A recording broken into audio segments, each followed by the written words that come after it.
जी sir, क्या कहोगे पिछले दिनों नर्मदा जिला के सेलम्बा गांव में जो उत्पात मचा गया था बजरंग दल की शौर्य यात्रा में, और आज आप जो है डीजीपी को आवेदन पत्र देने गए थे, क्या कुछ बात और क्या आश्वासन दिया गया? नर्मदा जिले के सेलम्बा में जिस तरीके से विश्व हिंदू परिषद और बजरंग दल के लोगों ने हिंसा का नंगा नाच किया, बगैर परमिशन के यात्रा को निकालना, हथियारों के साथ निकालना, डीजे पे ऐसे धर्म विरोधी और इंसानियत के खिलाफ के नारे लगाना, और वहाँ पे जो उत्पात बचा और उससे जो नुकसान हुआ है, उन बातों को लेके पिछले 2-3 रोज से हम लोग जब से ये घटना बनी, जब से वहाँ के लोगों के भी संपर्क में थे, जितना हो सके उनको हेल्प हो सके कानूनी तरीके से भी उसकी पूरी हमने कोशिश की। और उसी को चलते आज हमने राज्य के डीजीपी श्री विकास सहाय साहब से भी मिला और सेलम्बा के बारे में भी हमने उनको पूरी जो बात है उससे अवगत कराया। उनको कहा कि आप वीडियो देख लो किस तरीके से दंगे की शुरुआत हुई है, और जो ये दंगा करने वाले दंगाई खुले आम उस वीडियो में दिख रहे हैं। और वो वीडियो हमने पूरे के पूरे जो वीडियो हमने डीजीपी साहब को भी दिए हैं, वही हमने रेंज आईजी सर संदीप साहब को भी दिए हैं, हमने एसपी नर्मदा को भी दिए हैं, सभी को हमने वो वीडियोस भी हमने सब उनको भिजाए हैं। अब उसके साथ में हमने ये कहा कि दुकानें जो जली हैं, वो दुकानें 10 से ज़्यादा दुकानें जली हैं या लूट मची है, कुछ जली है और कुछ में लूट मची है, तो उनकी सबकी कंप्लेन होनी चाहिए। और उनके अंदर सभी में आरोपी खुलेआम लूट रहे हैं, वो सीसीटीवी कैमरा में भी दिख रहे हैं, और साथ साथ में वो जो वीडियो वायरल हुए हैं उन वीडियो में भी दिख रहे हैं। तो उसमें से गुनहगारों को पकड़ना चाहिए। और हमने डिमांड की है कि भाई पिछले कुछ दिनों से जिस तरीके से धार्मिक यात्राओं के दरमियान तूफान हो रहे हैं, पत्थरमारी घटना हो रही है, इसकी हम निंदा करते हैं। क्योंकि मैं था, इमरान खेड़ावाला विधायक जी थे, जावेद पीरजादा साहब थे, हम तीनों ने मिलकर के बात को रखा और उनसे कहा ये हमने कि हम ये सब चीज़ों का हम इसकी निंदा करते हैं, लेकिन 5-10 मुसलमानों को पकड़ने से या 5-10 हिंदू को पकड़ने से दंगे रुकने वाले नहीं हैं। दंगाई जो षड्यंत्रकारी हैं उनको पकड़ो। पहला नारा कौन लगाता है गलत, पहला पत्थर कौन फेंकता है, और पहला नारा कौन लगवाता है, और पहला पत्थर कौन फेंकवाता है, पत्थर फेंकवाने वालों को पकड़ो पहले। क्योंकि ये जो कट्टरवादी संस्थाएं जो है विश्व हिंदू परिषद और बजरंग दल, ये लोगों का काम ही ये है कि जाना डीजे पे ऐसे धार्मिक स्थलों के पास खड़े रहना जहाँ मस्जिद हो, मदरसा हो, और वहाँ पे खड़े रह करके इस तरीके के नारे लगवाना, जिससे कि लोगों को यानी उसके में बाहर है। तो हम तो आपके माध्यम से लोगों को भी कहते हैं कि लोगों को इस तरीके से एकदम अपने हाथ में पत्थर नहीं लेना चाहिए। वो अगर धार्मिक नारे लगाते हैं या हथियार, तो उनको पुलिस को उसके बारे में कहना चाहिए एकदम से, क्योंकि ये तो षड्यंत्रकारी सफल हो जाते हैं। वो चाहते ये हैं कि हम ऐसे नारे लगाएं या डीजे पे ऐसे गाने बजाएं जिससे कि दोनों समाज के अंदर टकराव हो जाए। तो हमको इतनी अकलमंदी इख्तियार करनी चाहिए कि अगर गाना बजता है तो बजने दो, रिकॉर्डिंग करो, उसको पुलिस को बताओ, रिकॉर्डिंग करो उनका पूरा जो ये लोग हिंसा का तांडव कर रहे हैं, नाटक कर रहे हैं, लेकिन पत्थर कायदे कानून को हमारे हाथ में ना लें और जो भी चाहे वो कानूनी कार्रवाई करें। तो यानी फिर ये जो हमने कहा कि डीजे पे बैंड होना चाहिए, खुलेआम जो हथियार लेके यात्रा निकलती इस पर बैंड लगना चाहिए, और जो भी यात्रा के आयोजक है सबसे पहले गुना रजिस्टर यात्रा के आयोजकों पे होना चाहिए। क्योंकि ये हिंदू मुस्लिम का प्रॉब्लम है ही नहीं। हिंदू मुस्लिम का अगर प्रॉब्लम होता तो इतनी समझदारी के साथ मुस्लिम समाज 28 तारीख को मोहम्मद पैगंबर सल्लल्लाहु अलैहि वसल्लम का दिन था, उस दिन भी हम लोगों ने हमारे जो पैगंबर साहब का सल्लल्लाहु अलैहि वसल्लम का उस दिन जन्मदिन था, उसको एक दिन आगे ले गए हम। क्यों ले गए हम आगे? इसलिए ले गए कि भाई एकता भाईचारा बना रहे।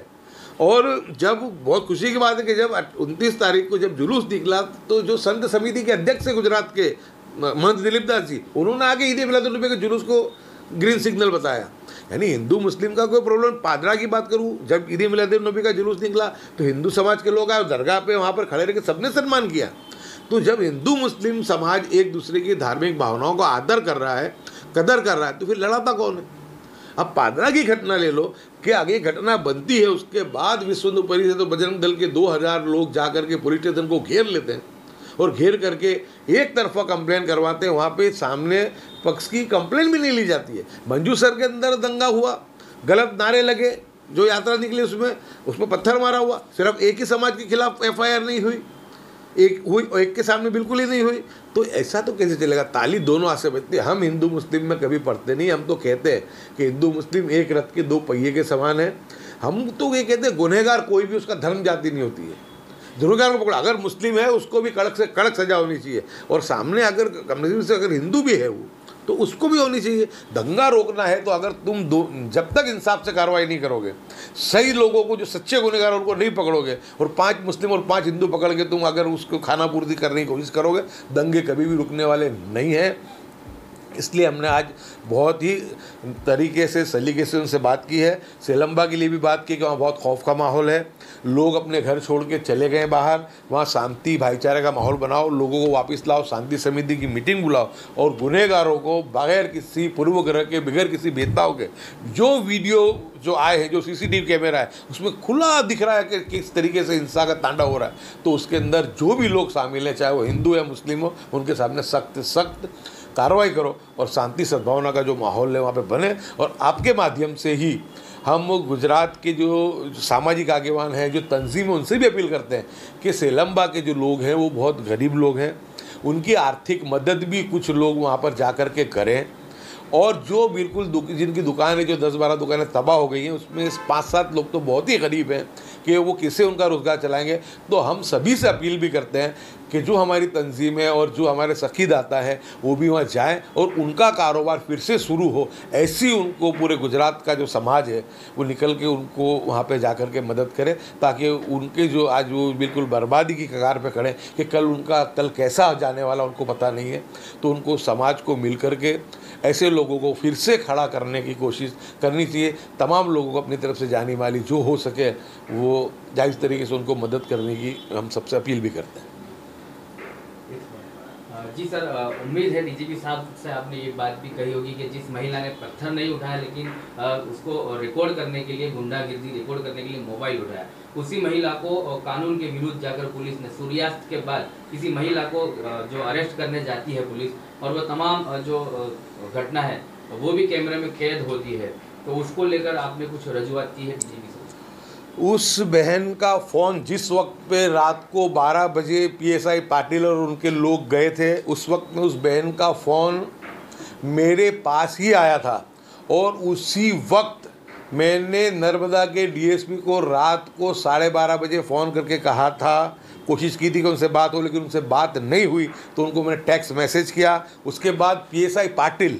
जो वहाँ के पीएसआई है, जो उस बहन के घर गए थे, उनको मैंने फ़ोन किया, उन्होंने उस वक्त में फ़ोन उठा लिया। वो मुझे जानते नहीं थे, लेकिन मैंने फ़ोन से उनको कहा कि मैं एक्स विधायक गयासुद्दीन शेख बोलता हूँ, तो वो शायद वो नाम से मेरे वाकिफ़ थे। उन्होंने तुरंत ही कहा कि बोलिए शेख साहब। उस वक्त में मैंने उनको ये कहा कि इस बहन का कसूर क्या है, इस बहन ने जो यहाँ पर मामला बना उसकी वीडियोग्राफी की, उसका कसूर ये है, तो आप उसके वहाँ पे उसको पकड़ने का, उसको कहते कि तो मोबाइल लेकर के नीचे, और एक महिला के घर इतनी देर रात जाना ये बिल्कुल गलत है। तो उस वक्त में पीएसआई ने भी एक्सेप्ट किया कि बहन और उनके हस्बैंड का कोई दंगे में लेना देना नहीं है, लेकिन हम कुछ इंक्वायरी करना चाहते थे उनसे, इसके लिए हम वहाँ पे गए थे। दूसरे दिन यही बात हमारे, ये बहन एक वर्कर भी है, सोशल वर्कर भी है, इसके लिए हमारे प्रदेश अध्यक्ष, हमारे जो विरोध पक्ष के नेता हैं अमित चावड़ा जी, उन्होंने भी नर्मदा के जो एसपी साहब है उनको फ़ोन करके बोला कि वो बहन सामाजिक वर्कर है, उसको गलत तरीके से उसके सामने कोई कानूनी कार्रवाई